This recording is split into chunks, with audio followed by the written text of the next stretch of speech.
Afternoon, and welcome back to another Supercoach video. This is a very late forward rankings review. Truth is, I forgot. It didn't cross my mind once for a while. So look, we finally got there in the end. So same as the other reviews, we've got pre-buy and post-buy average, positive Supercoach to fantasy ratio, and the official player ratings, which gets a bit dicey in the forward line. Yeah, I don't. It's not overly reliable. For Supercoach scoring. Yeah, he just gets a bit wild. Um, yeah, this is it. Everything. This is all of it. I cut the fat off a bit, I suppose you could say. I didn't include the ruckman. I didn't include those. I don't think Bond's getting forward. I don't think Luke Parker's getting forward. I don't think Libba's getting forward. It was just dicey, so I just went with those that I'm 99% sure are, and those that at least had forward status at the start of last season if they didn't already. Um, so I came down with these players, and yeah, so the biggest positive pre-post by differential, Connor Rosie, just he absolutely smashed. If you for whatever reason picked up Connor Rosie at the buy, you're laughing because he plus 27. That is huge. I think that's like the biggest one so far, or it'd be at least pretty close to it if it's not. 106.8 post. He got mid time, and I'll talk about mid time when we get to Butters. But yeah, if you picked him up, you're laughing. Same with Dylan Moore. I know a few people picked him up. Um, yeah, plus 9.3 post. You absolutely take that, 100%. He's a cheeky option if Tom Mitchell leaves. I think he'll get the mid time. He'll kick a goal when he goes forward. Spicy option, I reckon. Tom Hawkins plus 8.5, so he just gets better. Longer the season goes on, longer his career goes on, he just keeps getting better. Zach Butters plus 7.6. I traded him out because I'm fuckwit. I traded out Heaney as well, I think. So yeah, they both went huge the last 5 weeks. But the difference between Butters and Rosie is that Butters wasn't getting the mid time where Rosie was, which you'll have right at the end. I've obviously got Rosie ahead. Negative pre-buy, pre-post buy differential was Josh Dunkley.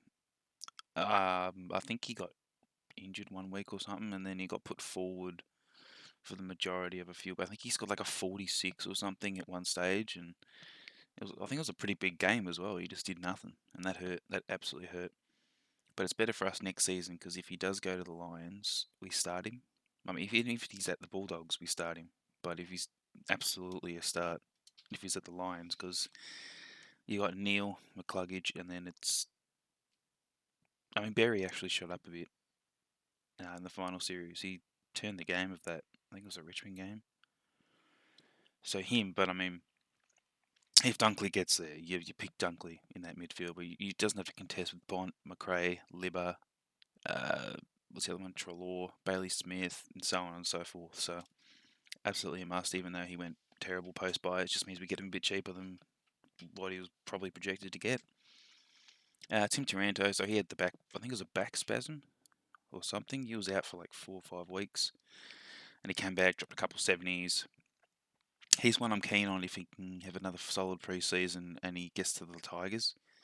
Tigers have like no midfield. Dusty's done. Presti is probably done as well. So the midfield's all his, pretty much, and the way he plays is just a scrap kick forward and everybody swarms, which is more suited to Taranto's style of butchering the ball. So I'm actually, if he has a solid pre-season, I'm actually really keen on him. But only if he does get to Richmond. If he's at the Giants, I don't think we touch. Oh, if he gets forward, he should get forward. I think he gets it. But if he does, I probably wouldn't start him if he's at the Lions personally. Jeremy Cameron, him, Heaney, and Lynch. It was only really Taranto and Dunkley that dropped, and they all had. Well, Taranto had a big excuse. Dunkley was just shit form, put forward a bit as well. Biggest Supercoach to fantasy differential. So the top two are obviously your key forwards. They'll take the big contested mark, can take a hit out, can do this, that, and the other, and kick a goal, etc. Heaney and Butters. So you saw your shorter ones, the mids. Well, I say mids, but Heaney played majority forward. Two of who I actually traded out, which is fun. So plus 12 and a half, 12.3 and plus 9. Even Jeremy Cameron plus 7, plus 7.9, and then Rosie there. That hugely happened at the post buy. Look, these, maybe not Jeremy Cameron, but Rosie, Butters, and Heaney, they're all serious options.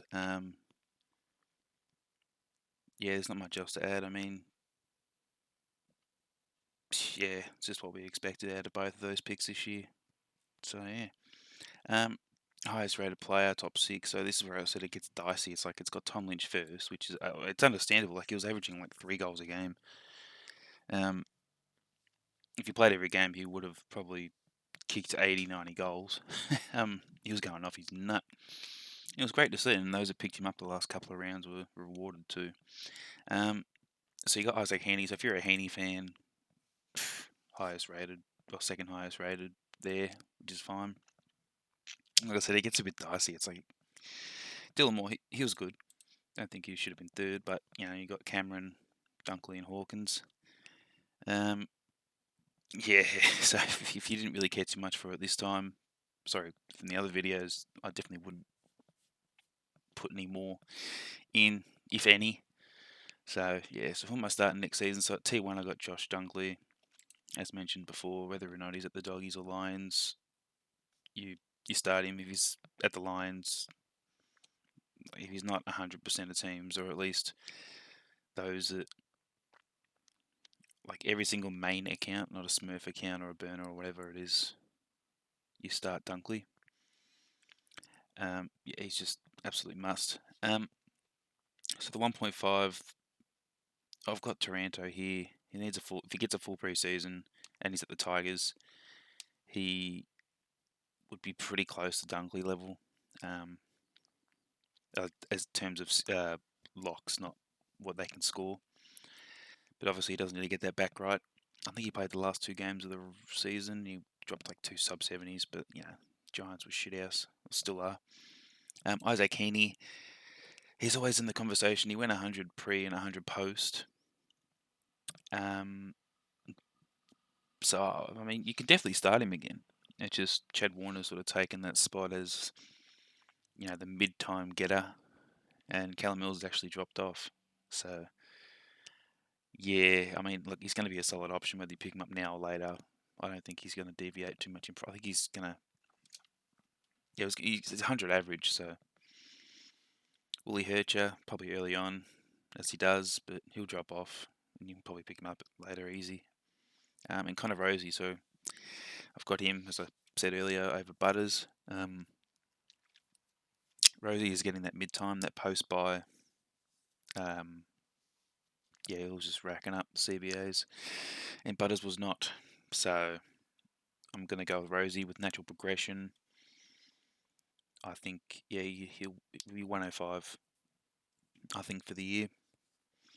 Has Boak retired? I don't think Boak's retired, but I think every season he's just going to keep dropping down. And CBAs get more forward time just to keep him going. Or at least I think. I know Boak's been playing all right, but I'm actually really keen on Rosie next season, sorry. So we'll see how we go there. And I've got English and Marshall. Obviously, if they've got forward status and have a full preseason, you start in the forward line. They would be tier 1 in terms of locks, but I've got them as tier 2 because I don't know if any of them get forward status.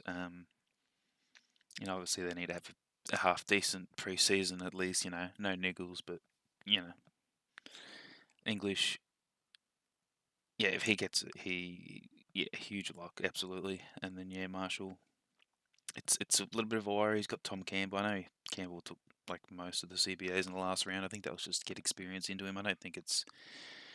Well, I hope it's not anything too. I don't know what the word is, but it's yeah. Hopefully, it just doesn't happen often enough if the Saints are going to move forward and try and make finals. So tier 2, I got Zach Butters. Obviously, it would have been either Rosie or Butters as tier 2. Can score, will score, will also probably get an injury of some sort. Had him last season. Again, do we get possibly sucked into him going that extra level? Maybe, maybe not. Maybe he just does it and we're not on it. So be it. But yeah, I'm all over Rosie this season. And Dylan Moore, I've only got him there just because if Tom Mitchell leaves, which I'm expecting him to, I think that's actually better for Hawthorn if he does. Personally, probably slightly harsh, but I think he's like linked to Collingwood or something, which I think would actually be really good for Collingwood because they need a midfielder who gets the ball and then he can give it to Crisp. They can get the ball running, ball rolling. And then yeah, we can start developing more and whoever we draft this season, and Josh Ward and all that stuff. So more, I think I'm expecting maybe 20, 15, 20. No, we'll go 20 disposals and a goal, or 0.7 goals, maybe a goal, a couple behinds maybe every game, every second game maybe. Probably wouldn't start unless he's just getting all the mid-time. It's all on pre-season stuff, so that's how I've ranked him. Like, I don't think I've missed out on anyone that isn't obvious. I mean, obviously, I think I said this at the start, but like Bond, Parker, Libba, Bailey Smith, if they get forward status, where you're not going to pick the Bond at F1, it's like, it was a lock, so there's just no point in me doing that. Whereas, Dunkley, again, is in that same category, but he had forward status last season, so yeah, we'll leave it at that.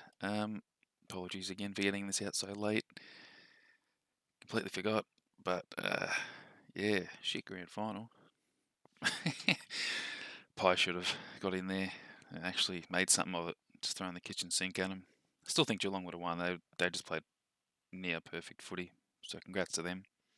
And congrats to anyone who still watches these videos. Yeah, so that'll be it till next season or until the